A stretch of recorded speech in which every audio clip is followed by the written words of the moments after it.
Hi gang, welcome back to Corner Cupboard. Today we're going to show you how to make Civil War apple cake. Now you got to think back to the Civil War time. They didn't have a lot of handy dandy supplies and they didn't have the local IGA to go run to get supplies for.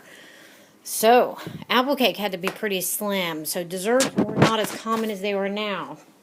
Before we get started, here is the recipe right here.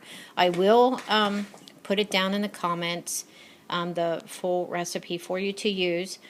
This is an old cookbook from the members and friends of the Christian Corinth Church down in Kentucky. The church is still standing and they've done a lot of improvements to it. And this was their cookbook they sold in order to get air conditioning in the church. First thing we're going to do is we're going to start out with some apples. Now these are Granny Smith apples. These are 4 small apples. The recipe calls for medium size. If you have small ones, make sure you add an extra apple. These have been cut and diced. They're all ready to go. There is no order to putting in the ingredients. So I'm going to say let's add the margarine, which is going to be 1 stick worth of margarine. Like I said, there's no order to this recipe. You just put it all in there. We're going to add in the sugar. And that comes out to be, let me take a look here. Here it is, 3/4 of a cup of sugar.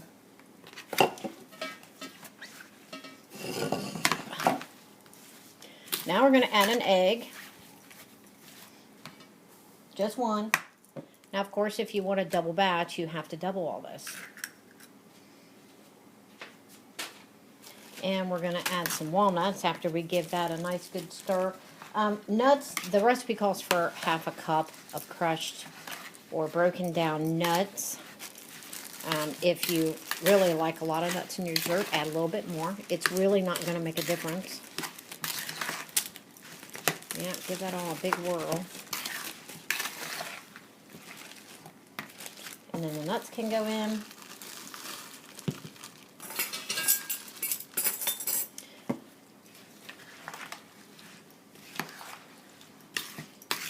And we have to give Mama a big kudos. She's doing such a great job stirring. Yep. That's hard work. Yep. Okay.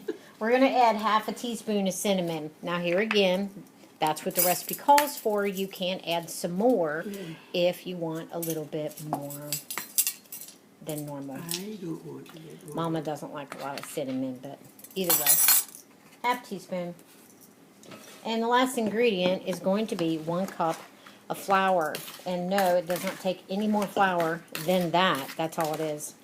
Well, before Now, she goes on anymore, about 30 years ago, my husband and I were going out to dinner and a phone call came in. And this lady said, will you stop by and give me an estimate on getting my house remodeled?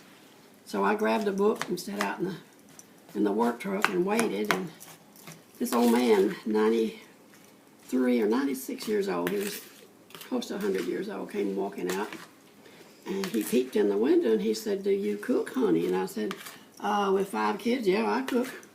And he said, good, I'll be right back. So I thought he'd get me a bag of apples or something. But when he come back, he handed me a piece of paper. And he said, now see the writing? He said, this paper's old. He said, my grandmother wrote this recipe down during the middle of the Civil War. And they were in Tennessee.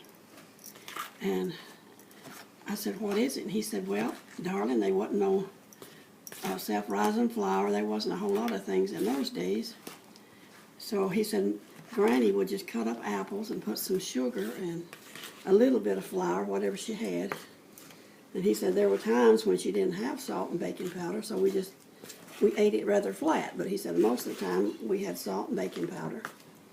And this is his grandmother's recipe, and his grandmother was during the Civil War. So this thing doesn't come out of the last century, it comes out of the century before. So, and it's still good. It's still a delicious cake. Okay, so while we're giving that a stir, let me make a note here. She just added the self-rising flour, which is going to be 1 cup of flour. Let me make note, if you're not going to use self-rising flour and you're going to use all-purpose flour, you need to add half a teaspoon of baking soda, half a teaspoon of baking powder, and you also need to add a pinch of salt. Okay, so there goes the spray into the pan. Now, like I said, if you want to make this bigger, you can double it. Make a larger pan. You can make it thicker. You can make it more shallow. Which I have done many times. Yes. We've made this cake 100 times. And you're just going to scoop that in your pan. And yes, even though it does have margarine in it, you do need to add some nonstick spray to your pan.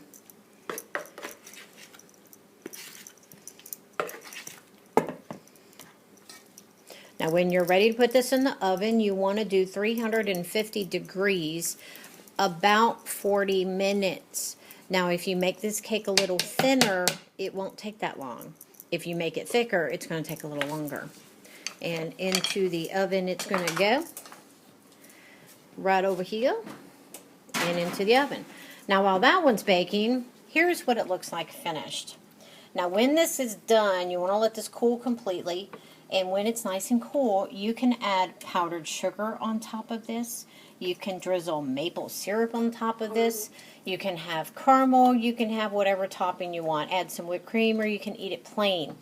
For someone who's watching their sugar content, seeing how there's only 3/4 cup of sugar, this would be a nice way to kind of keep that sugar craving under control. Now, for the extra tidbit, the apples we peeled are right here. This is the apple peels. These are the cores with a little bit of sugar added to the water. This is how my grandmother made apple juice back in the day. She said no sense in wasting No sense wasting anything. So now we're going to bring this over here and we're going to strain out all the peels and the cores.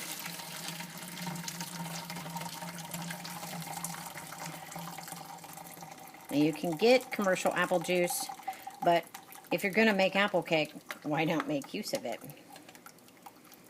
And there you go. And then all the peels and the cores can go into your compost bin and fuel your herb garden.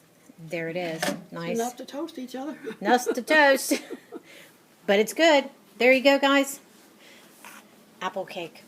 Civil War apple cake. It's delicious. You have to try it. Let us know. See how you like it. Thanks for stopping by.